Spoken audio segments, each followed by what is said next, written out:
తాకట్లో ఉన్న బంగారాన్ని విడిపించి ఆ రోజున మార్కెట్ ధర కట్టి మిగిలిన డబ్బును మీకు అందిస్తుంది కొమ్మూరి గోల్డ్. అయ్యా, మా మనవరాలకు సంబంధం కుదిరేలా ఉంది. మీరు అనుమతిస్తే రేపు బందర్ దాకా వెళ్ళొస్తాను. అలాగే. అమ్మాయి, కాసిన మంచినీళ్ళు పట్టరా. నిన్నేనమ్మాయి, మంచినీళ్ళు పట్టరా. అమ్మాయా? అమ్మాయి ఏమిటి? నాకు పేరుందిగా. అయినా మీకు సేవలు చేయడానికి నేనేమైనా ఇంత పని మనిషి అనుకున్నారా? నేను చిటికేస్తే 100 మంది క్యూలో నిలబడి నాకు సేవలు చేస్తాను. నేను ఇంటర్నేషనల్ సిమెంట్ ఫ్యాక్టరీ యజమాని కూతుర్ని, ఆయన కోట్లాస్తికి ఏకైక వారసురాల్ని. ఆఫ్టర్ ఆల్ మీకు నేను మంచినీళ్ళు తెచ్చివ్వాలా? వయసు రాగానే సరిపోదండి, ఎవరితో ఎలా మాట్లాడాలో కూడా తెలిసి ఉండాలి. Mind it, mind it, mind it, mind it.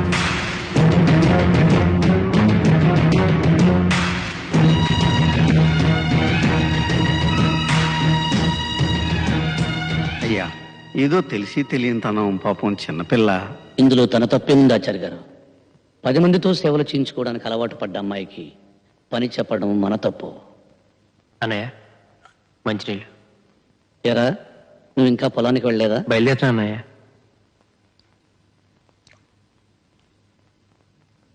సరే, తొందరగా వెళ్ళి దగ్గరుండి కలుపు తీయించు. అలాగే అన్నయ్య.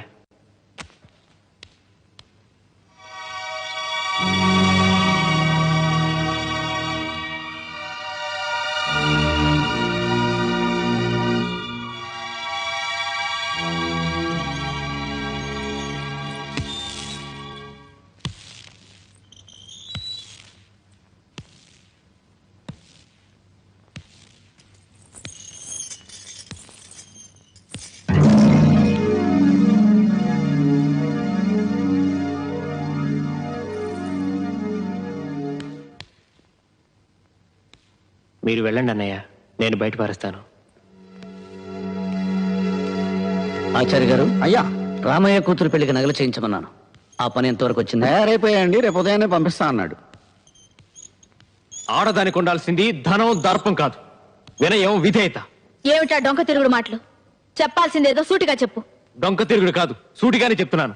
ఆడదానిలా ప్రవర్తిస్తే మర్యాదగా ఉంటుంది.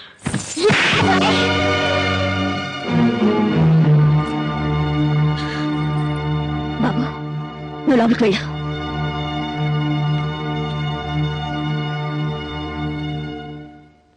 ఇంత గొప్ప కుటుంబానికి కోడలు వయ్యుండి సభ్యత, సంస్కారం లేకుండా మగాడి మీద చేయి చేసుకుంటావా? కనీసం పనివాళ్ళు ఉన్నారని ఇంగిత జ్ఞానం కూడా లేకుండా పోయిందా నీకు? తప్పుడు మాట అంటే చెంప పగలగొట్టాను. తప్ప? అయినా నువ్వెవరు నాకు అడ్వైస్ చేయడానికి? నాకు అత్తగారివా? కోడలిగా ఈ ఇంట్లో దీపం పెట్టడానికి నువ్వెలా వచ్చావో నేను అలాగే వచ్చాను. దీపం పెట్టడం అంటే నూనె పోసి వత్తి వేసి వెలిగించడం కాదే. పోయే వరకు మనం బ్రతకాల్సిన ఈ ఇంటి పరువు, మర్యాద కాపాడమేనే దీపం పెట్టడం అంటే. నువ్వు చెప్తే తెలుసుకోవాల్సిన స్థితిలో నేనేం లేను. నేను నీకంటే ఎక్కువ చదువుకున్న దాన్ని, నాగరికత తెలిసిన దాన్ని. నాగరికత అంటే అర్థం పెద్దవాళ్ళని గౌరవించకపోవడం, మగాడిని చేయి చేసుకోవడం అనుకుంటున్నావా? కాదే. పట్టు చీర కట్టినా, పాతి చీర కట్టినా ఎదుటి వాళ్ళు చేతులెత్తి నమస్కరించేలా ఉండటమేనే నాగరికత అంటే. చూడు, ఇంకో ఆర్గ్యుమెంట్స్ అనవసరం. నీతో నీతులు చెప్పించుకునే అవసరం గాని, అడ్డమైన వాళ్ళ ముందు తలంచి బ్రతకాల్సిన కర్మ గానీ నాకు లేదు. నిన్ను తల వంచుకుని బ్రతకమండం లేదు. నిన్ను కట్టుకున్నవాడు తల దించుకునేలా ప్రవర్తించొద్దంటున్నాను. నువ్వు వాడిని కొట్టావు, వాడిని తిరుగు కొట్టుంటే నీ పరువేమయ్యేది? ఈ కుటుంబ ప్రతిష్ట ఏమయ్యేది? ఆడపిల్ల పుట్టింట్లో ఎంత గారాబంగా పెరిగినా అత్తవారింట్లో అణుకోతో, బాధ్యతతో ప్రవర్తించాలి. అది తనకి అందం, ఆ కుటుంబానికి గౌరవం. గుర్తుంచు.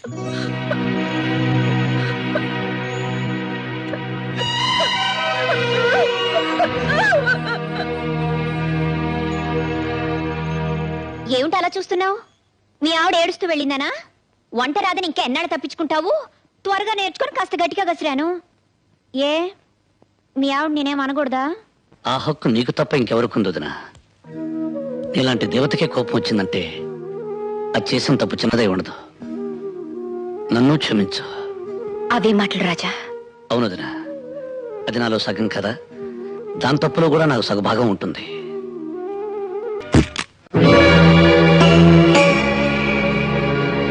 భారతి పుట్టింటికి వెళ్తుందన్నయ్య. అలాగా, చాలా సంతోషం. పెళ్ళైన తర్వాత నువ్వు కూడా వాళ్ళ ఇంటికి ఎప్పుడు వెళ్ళలేదు కదా, వెళ్ళి సరదాగా 4 రోజులు గడిపిరండి. నేను వెళ్ళడం లేదన్నయ్య. అదేంట్రా, అమ్మాయిని ఒంటరిగా ఎలా పంపిస్తావు? ఇక్కడ పనులు ఎప్పుడూ ఉండేవిగా, ఇద్దరు వెళ్ళండి. అది కాదన్నయ్య, తనకి తిరిగి వచ్చే ఉద్దేశం ఉంటే వెళ్ళి వదిలి రావచ్చు, కానీ తను ఇంకెక్కడికి రానంటుంది. రాజా, అర్థం లేకుండా ఏమిట్రా మాటలు? పెళ్ళి 4 నెలలు కూడా కాలేదు, భార్యను పుట్టింటికి పంపించేస్తావా? ఈ ఊరందరికీ మంచి చెడు చెప్పే కుటుంబం రామంది. ఈ విషయం 10 మందికి తెలిస్తే ఏమనుకుంటారో ఆలోచించావా?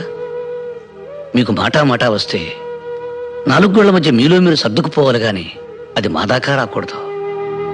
ఒక్క విషయం గుర్తుపెట్టుకోరా, నారు నాటితే వరి పెరుగుతుంది, మాట జారితే గొడవ పెరుగుతుంది. కానీ ఏం నాటకుండానే గడ్డి పెరుగుతుంది. తను పట్నంలో పెరిగిన పిల్ల, మన పద్ధతులు కొన్ని తెలిసి ఉండకపోవచ్చు. అలాంటప్పుడు తనకి వివరించి చెప్పవలసిన బాధ్యత మంది. అర్థం చేసుకునే వాళ్ళకి చెప్పొచ్చు అన్నయ్య, అర్థం చేసుకునే వాళ్ళకి ఏం చెప్పినా ప్రయోజనం ఉండదు. అందుకే పంపించేద్దామని నిర్ణయించుకున్నాను. నిర్ణయం తీసేసుకున్నావన్నమాట. అది కాదన్నయ్య. రాజా, అసలు భార్య అంటే ఏమిటో, ఆవిడ విలువేంటో తెలిసిన వాడివైతే అంత తేలిగ్గా ఆ నిర్ణయం తీసుకునేవాడివి కాదు. మనకేదైనా జరిగితే తల్లి ఏడవడం, తల్లికి ఏమైనా జరిగితే మనం బాధపడడంలో ఆశ్చర్యం లేదురా. ఎందుకంటే ఒకే రక్తం పంచుకు పుట్టినవాడం కాబట్టి ఆ బంధం బాధ ఉంటాయి.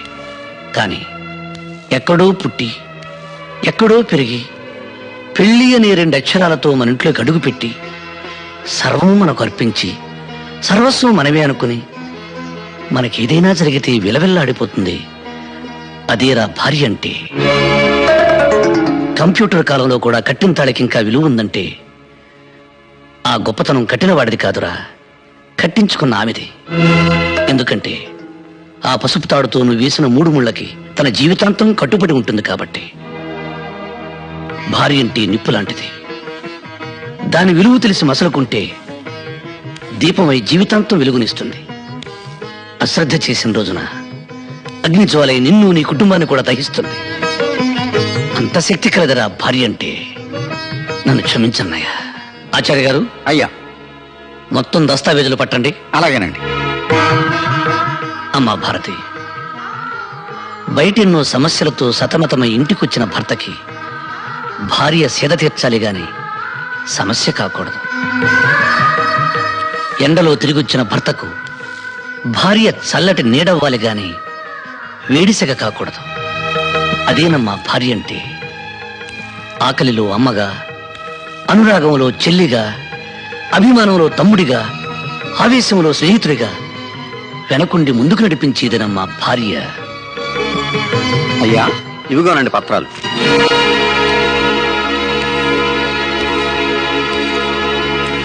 భారతి, మాకెక్కడెక్కడ ఏ ఆస్తులున్నాయో మాకే పూర్తిగా తెలియదు. వాటికి సంబంధించిన పత్రాలివి. నువ్వెక్కడ సంతకాలు పెట్టమంటే అక్కడ సంతకాలు పెట్టడానికి మా 3 అన్నదమ్ముల్లో ఎవరూ వెనకాడరు. లక్ష్మి, ఆ తాళాలు ఎలా ఇవ్వు. ఈ రోజు నుంచి ఈ ఇంటి బాధ్యత మొత్తం నీకు అప్పగిస్తున్నానమ్మా. కానీ నా ఒక్క కోరిక మాత్రం మన్నించమ్మా. కనీసం నా కంఠంలో ప్రాణం ఉన్నంత వరకైనా మా అన్నదమ్ముల్ని వేరు చేయాలనే ఆలోచన నీ కలలో కూడా రానివ్వకమ్మా. భారతి, భార్యాభర్తల సంబంధం గురించి, కుటుంబ సభ్యుల అనుబంధం గురించి ఓ ఇంగ్లీష్ కవి ఏమన్నాడో తెలుసా?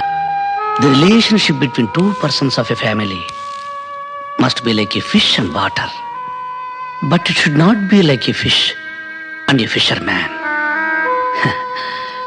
ఎప్పుడు చిన్నప్పుడు చదువుకున్న చదువు నీకు ఇంగ్లీష్లో చెబితే అర్థమవుతుందని చెప్పాను. గ్రామర్ తప్పునుంటే మన్నించు, అసలు అర్థమే తప్పనుకుంటే క్షమించు.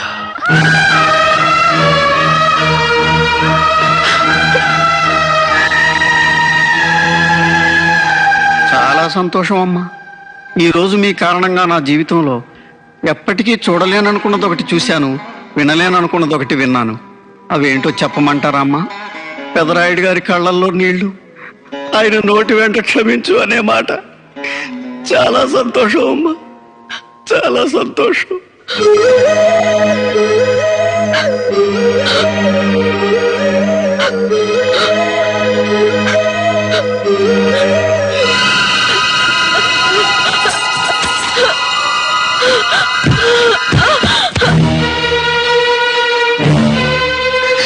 అమ్మ భారతి, భారతి, భారతి, రవి నీ పట్ల భారతి, భారతి, భారతి, అమ్మా, అమ్మ భారతి, భారతి. భారతి. ఎవ్వరూ కంగారు పడవలసిన అవసరం ఏమీ లేదండి. అమ్మాయి గారు తల్లి కాబోతున్నారు. మళ్ళీ ఇంట్లో పాపారాయుడు గారు పుట్టబోతున్నారు.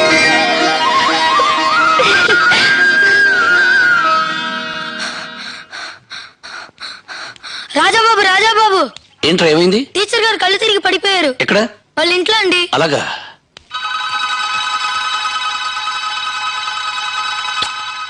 ఏమండి ఏమండి, ఆ రాజాబాబు మళ్ళీ టీచర్ ఇంట్లో దొరుకుతున్నాడు.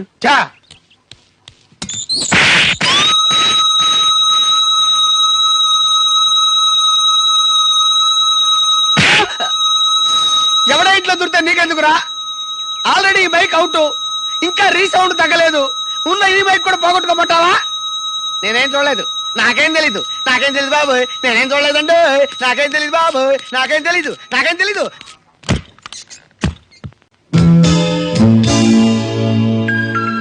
టీచర్ గారు, టీచర్ గారు,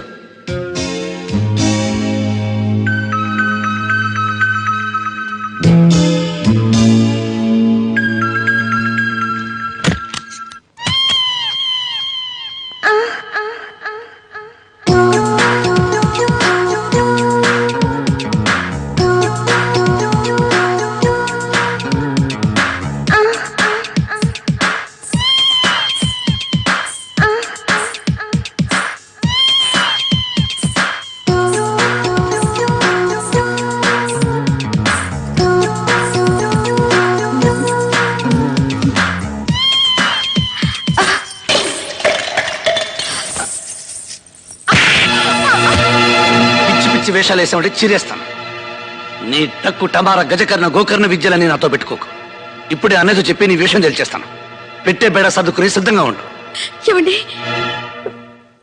నన్ను క్షమించండి.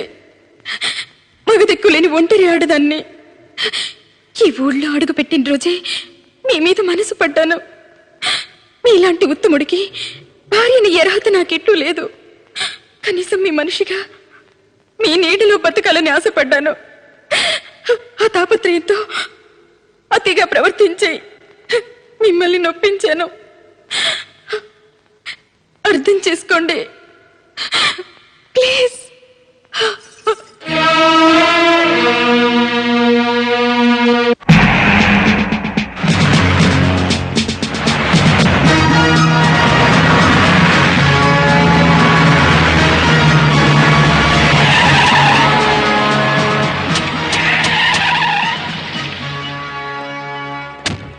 నేను పైకెళ్ళి పెద్దరెడ్డి గారిని చూసొస్తాను. వీళ్ళందరినీ ఇక్కడ నిశ్శబ్దంగా ఉండమని.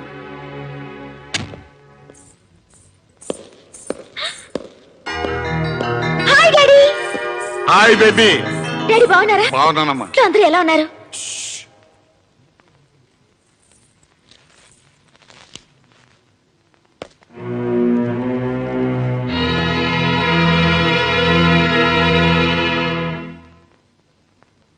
నమస్కారం అండి. అరే వీంకుల వరా, రండి కూర్చోండి. మీకు నా మీద కోపం ఉంటే చెప్పుతో కొట్టండి, అంతేగాని ఇలా హాస్యం అడగండి. ఇందులో హాస్యమే ఉంది, కూర్చోమన్నాను. నేను మీ ముందు ఏనాడైనా కూర్చున్నానండి? అది కల్లో కూడా జరగని పని. మీరు కూర్చోకపోతే నేను లేస్తాను. అరే మీరు లేవటం ఎందుకండి? పర్లేదు. వ్యాపారం ఎలా జరుగుతుంది? మీ దయ వల్ల బాగానే ఉంది. ఇందులో మా దయే ఉందండి, అంతా భగవంతుని దయ. అమ్మమ్మమ్మ అలా అనకండి. ఆ రోజుల్లో మీ తాతగారు, మీ నాన్నగారు, ఆ తర్వాత మీరు మా వెనకుండా నడిపించబట్టే ఈ రోజున మాకింత ఆస్తి ఫ్యాక్టరీలో ఉన్నాయి. ఇవాళ మా కుటుంబం ఇంత పచ్చగా ఉంది అంటే మీరు పెట్టిన భిక్ష కదండి. ఫ్లైట్ 8 గంటలకి 9:30 సార్. బోర్డింగ్ బస్ తీసుకున్నారా? సురేష్ వెళ్ళాడు సార్. ఢిల్లీలో మీరు దిగ్గానే మిమ్మల్ని రిసీవ్ చేసుకోవడానికి కిషోర్ వస్తాడు సార్. గుడ్. నమస్కారం అండి. ఏం కావాలి? మా అబ్బాయి ఇంజనీరింగ్ సీట్. సెక్రటరీ, ఆ వివరాలన్నీ నోట్ చేసుకుని ఎడ్యుకేషన్ మినిస్టర్ గారితో చెప్పి ఆ పని అయ్యేలా చూడండి. Sir 18th function. Sorry, out of station చెప్పారు కదా, ఆ టైం ఏంది వస్తా. నమస్తే సార్. థ్యాంక్ యూ సార్, మీ దయ వల్ల నాకు ప్రమోషన్ వచ్చింది. Very good. మా అమ్మాయి పెళ్లికి సెక్రటరీ, వీరికి 20,000. సార్ నా జాబ్ విషయం. ఈ పని ఎలా చూడు. Thank you sir. Good morning daddy. Good morning baby. అమ్మా జాగింగ్ వెళ్ళలేదా? లేదు డాడీ, నా ఫ్రెండ్ ఇంటికి వెళ్ళొస్తున్నాను. Very good. నువ్వు వెళ్ళి టిఫిన్ చేయమ్మా, మీ డాడీకి అర్జెంట్ పని ఉంది, వెళ్తా. అలాగే. ఈ ఊరు పక్కనే ఫ్యాక్టరీ కట్టడానికి స్థలం ఉందంటే చూడడానికి వచ్చాను. ఎలాగో ఇంత దూరం వచ్చాను కదా, మిమ్మల్ని కూడా చూసి వెళ్దామని వచ్చాను. వస్తానండి. అలాగే, అమ్మాయితో మాట్లాడి వెళ్ళండి. లేదండి, కొంచెం అర్జెంట్ పని ఉంది. అదేంటండి, ఇంత దూరం వచ్చి కనీసం కన్న కూతురు ఎలా ఉందో అడగకుండా వెళతారా? అందులో నువ్వు అమ్మాయి ఒట్టి మనిషి కూడా కాదు.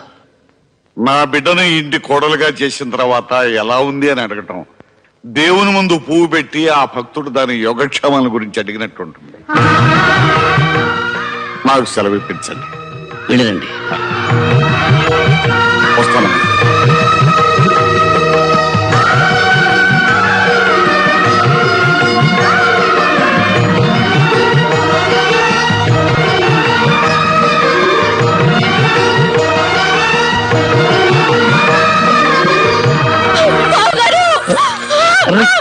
ఏమిటమ్మా ఇది? నన్ను క్షమించండి బావగారు, నన్ను క్షమించండి. అవివేకంతో చాలా పొరపాట్లు చేశాను. నన్ను క్షమించాలని ఒక్క మాట చెప్పండి బావగారు. అహంకారంతో మిమ్మల్ని అనరాని మాట్లాడినాను. పిడిపిడి జ్ఞానంతో మిమ్మల్ని అవమానించాను.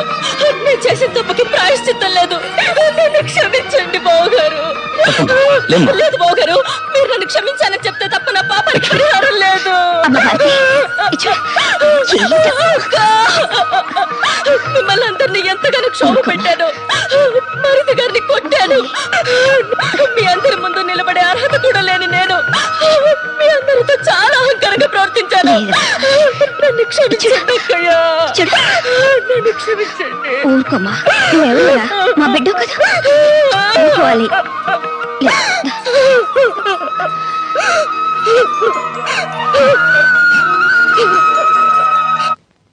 ఎవరి మీద అభండాలు వేస్తున్నావు? పుట్టి బుద్ధరిగిన దగ్గర నుంచి అది ఎలాంటి వంశమో మా అందరికీ తెలుసు. వాళ్ళు పరాయి స్త్రీ వైపు కన్నెత్తి కూడా చూడరు. ఆ విషయం అప్పుడే పై చేసిన కన్నెపిల్ల దగ్గర నుంచి కాటికెళ్లే ముసలమ్మ వరకు తెలుసు. నువ్వు ఎక్కడి నుంచో వచ్చి వాళ్ళ మీద నిందలు వేస్తే ఇక్కడ ఎవరు నమ్మరు. అయ్యో, నన్ను నమ్మండి. ప్రమాణ పూర్తిగా నేను చెప్పేదంతా నిజమే. ఆపై నీ నాటకాలు. ఇంకొక మాట పెదరాడి గారి కుటుంబం గురించి మాట్లాడేవో నేను నాలుగు ఇచ్చి రాస్తాను. చేసిందంతా చేసి టీచర్ అమ్మా మీరా? ఏంటమ్మా ఏమైంది? పెదరాయుడు గారి తమ్ముడు రాజా నన్ను చరిచాడు. ఆ విషయం వీళ్ళకి చెప్తుంటే ఎవరు నమ్మడం లేదు. అయిపోయిందా? ఆ రోజు నేను చూసింది ఈ రోజు వర్కౌట్ అయిందన్నమాట. ఏవయ్యా, ఏంటి అలా చూస్తారు? ఒక ఆడకూతురు నడి రోడ్డు మీద ఏడుస్తుంటే మీకు పాప పంపించగలరా? పెదనాడు గారి కుటుంబానికి ఒక న్యాయం, మిగతా వాళ్ళ కుటుంబానికి వేరే న్యాయమా? పెదనాడు గారి కొమ్ములు వెళ్తున్నాయా? ఏట్రా పేల్తరా? ఏం నీకంటే పడుచుకొచ్చింది? పెదనాడు గారు మాకు బంధువే. బంధువు అయితే మాత్రం ఇటు వచ్చి మాట్లాడతా. పారా పోతాను పారా. పోతాను. నమస్కారం సార్.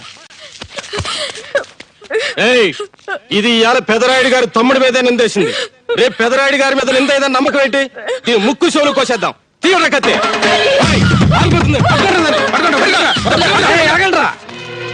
అందరూ జాగ్రత్తగా వినండి. ఈ విషయం ఎట్టి పరిస్థితుల్లోనూ పెదరాయుడు గారి దాకా వెళ్ళటానికి వీల్లేదు. గుర్తుంచుకోండి.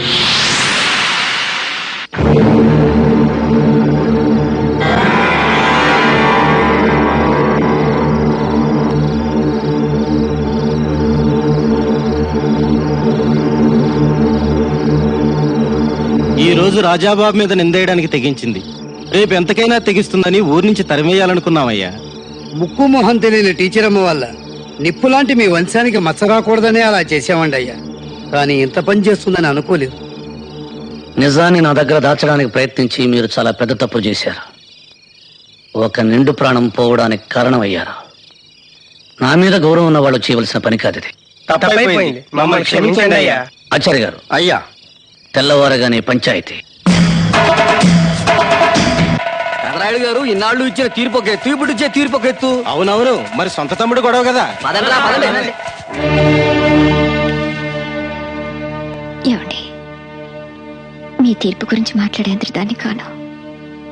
కానీ ఒక్క మాట గుర్తు చేయకుండా ఉండలేకపోతున్నాను.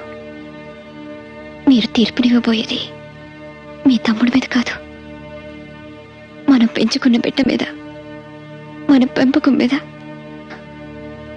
ఆ నమ్మకం మీద. తొందరగా పదండ్రా, పంచాయతీకి పెదరాయుడు గారు వచ్చే టైం అయింది. భార్యగా మనసు పంచుకున్న నాకంటే అన్నగా రక్తం పంచుకున్న మీకే మీ తమ్ముడి మంచితనం గురించి బాగా తెలుసు. అంతకు మించి చెప్పడానికి నాకు వయసు చాలదు, అర్హత లేదు. ఇయ్యాలేం తీర్పు చెప్తాడో చూడాలా. బంధువా పరాయుడు చూసి తిరుపు చెప్పే అలవాటు పెదరాయుడు వంశంలో లేదురా. అన్నయ్య,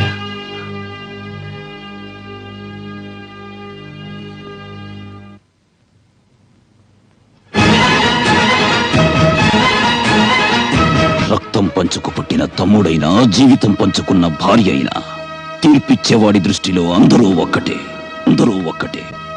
ఆపు! నువ్వు చేతులు కట్టుకుని కన్నీళ్లు పెట్టుకున్నందువల్ల ప్రయోజనం ఉండదు. ఈ పాపారాయుడు తీర్పులో మార్పు ఉండదు. మీరిద్దరూ ఒకే కడుపున పుట్టినంత మాత్రాన నువ్వు చేసిన తప్పు వీడి మంచితనం వల్ల ఒప్పైపోదు. ఎవడి తప్పు వాడిది, ఎవడి ఒప్పు వాడిది. న్యాయానికి తెలిసిన బంధం, బంధుత్వం ఒక్కటే. ఒప్పు చేసిన వాడు దానికి బంధువు, తప్పు చేసిన వాడు దానికి శత్రువు.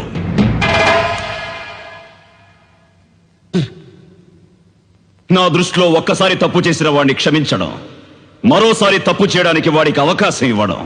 అంతే కదా ఆచారి గారు? అయ్యా 100కి 100 పాళ్ళు అంతే. శభాష్.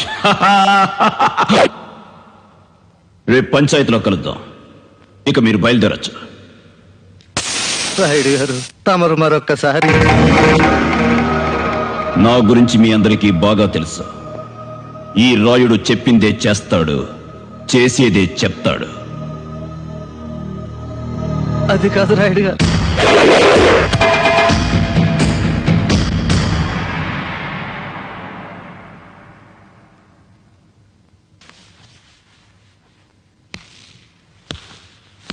పెదరాయుడు, నీ పెళ్లి చూపుల విషయం నా తోడబుట్టిందంతో చెప్పావా? చెప్పాను నాన్నగారు. శభాష్, బయలుదేరు.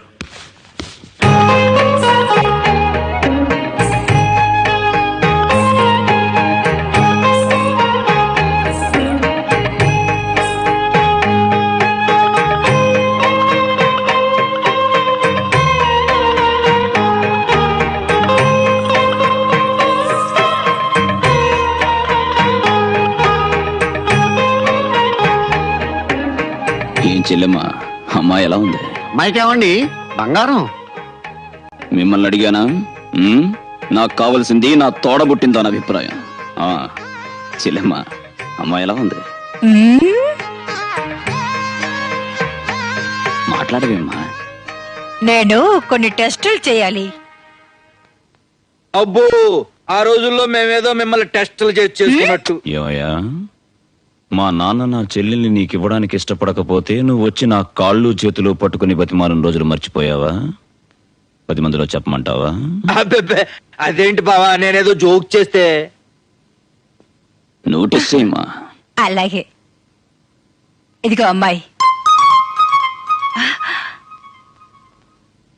అన్నయ్య, అమ్మాయి చెవులు బాగానే వినిపిస్తున్నాయి, చెవులు లేదు. అమ్మాయి, ఒకసారి పైకి లేచి అటు ఇటు నడిచి చూపించమ్మా.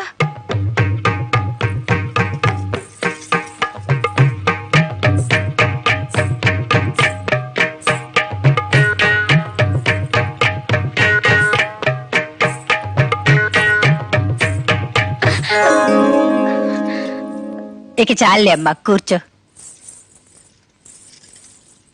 అన్నయ్య, కాళ్ళు చేతులు కూడా బాగానే ఉన్నాయి. ఏం పెదరాయుడు, నాన్నగారు, అమ్మాయిని బాగా చూసుకున్నావుగా? నచ్చిందా? నాకు నచ్చడమే ఉంది నాన్నగారు. మీకు అత్తయ్యకి నచ్చితే చాలు. శభాష్. ఏం బావగారు, మీ అభిప్రాయం ఏంటి? మా అమ్మాయికేంటి బావా, సాక్షాత్తు లక్ష్మీదేవిలా ఉంది. ఆగండి ఆగండి, ఏమైందమ్మా? ఇంకో టెస్ట్ మర్చిపోయాను. ఇదిగా అమ్మాయి, ఒక పాట పాడమ్మా. చెల్లెమ్మా, ఇప్పుడు అవన్నీ అవసరమా? నువ్వు ఊరుకో అన్నయ్య, నీకే తెలీదు. మోకుతో మంచిదో తెలుసుకోవద్దు. శభాష్ శభాష్. అరే ఎందుకమ్మా అలా భయపడతావు? నేను పాడతాను చూడు. అన్నయ్య నువ్వు పాడమ్మా.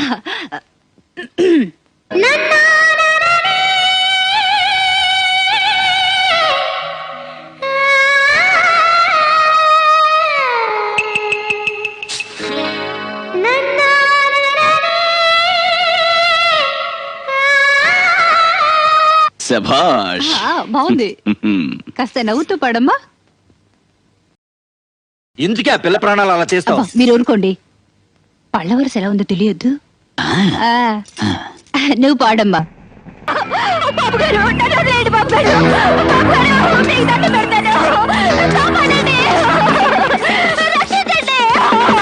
జమీందారు చలపతిరాయుడు గారి కుమారుడు వారి పాలేరు కూతుర్ని మానభంగం చేసినట్టు అభియోగం మోపబడింది. దీనికి సంబంధించిన సాక్షులు గ్రామ పెద్దలు రేపు ఉదయం పంచాయతీకి రావాల్సిందిగా కోరడం అయిందో.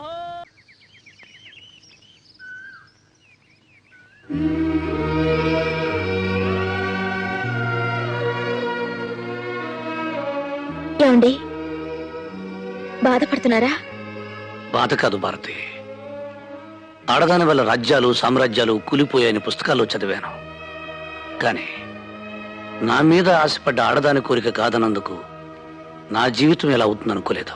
మీరేమనుకోనంటే మిమ్మల్ని మాట్లాడగనా? ఏమిటి? మీరే పాపం ఎరగరని మీకు తెలుసు, నాకు తెలుసు. కానీ పంచాయతీలో ఆ మాట బావగారితో ఎందుకు చెప్పలేదండి? అన్నయ్య అడగలేదు, నేను చెప్పలేదు. ఇంతవరకు ఆయన అడగంది ఏదీ నేను చెప్పలేదు. ఆయన చెప్పంది ఏదీ నేను చేయలేదు. అది కాదండి. చూడు భారతి, ఆ రోజు రాముడు అడవులకు నేను ఎందుకు వెళ్ళాలని ప్రశ్నించుంటే రామాయణం జరుగుండేది కాదు. తండ్రి మాటను గౌరవించి రాముడు అడవులకు వెళ్ళాడు. తండ్రి కంటే గొప్పవాడైన నా అన్న మాటను గౌరవించి నేను ఇక్కడికి వచ్చాను. మాకు నడత నేర్పింది మా అన్నావదులను భారతి. మాకు తల్లి తండ్రి లేని లోటు తీర్చడానికి వాళ్ళు అమ్మ నాన్న అని పిలిపించుకునే అదృష్టానికి దూరం అయ్యారు. ఏమిటండి మీరనేది?